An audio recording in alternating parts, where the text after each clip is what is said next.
परिवहन मंत्री व एसटी महामंडळाचे अध्यक्ष प्रताप सरनाईक हे पंढरपूर दौऱ्यावर असताना पुणे-सोलापूर महामार्गावरील एसटीच्या अधिकृत हॉटेल थांब्यांना अचानक भेट दिली. तेथील प्रवासी व एसटी कर्मचाऱ्यांशी संवाद साधला. त्यांना मिळणारे अन्नपदार्थ ताजे आहेत का? अन्नपदार्थ वाजवी दरात मिळतात का? तसेच महामंडळाची नाश्ता योजना चालू आहे का? याची चौकशी केली. याबरोबरच येथील प्रसाधनगृहाची देखील त्यांनी आवर्जून पाहणी केली. यावेळी महिला प्रवाशांनी प्रसाधनगृहाच्या अस्वच्छतेबाबत तक्रार नोंदवली. त्याची तातडीने दखल घेत मंत्री सरनाईक यांनी सदर प्रसाधनगृहे तातडीने दुरुस्त करण्याचे निर्देश संबंधित हॉटेल मालकाला दिले.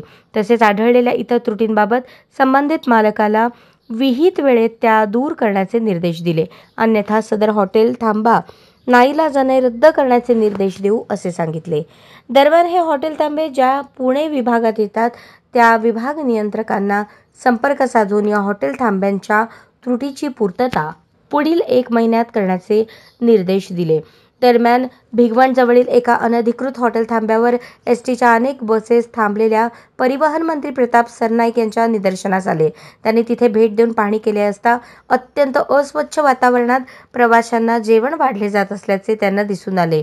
याबाबत त्यांनी तीव्र नाराजी व्यक्त करून संबंधितांवर कडक कारवाई करावी असे एसटीच्या अधिकाऱ्यांना निर्देश दिले.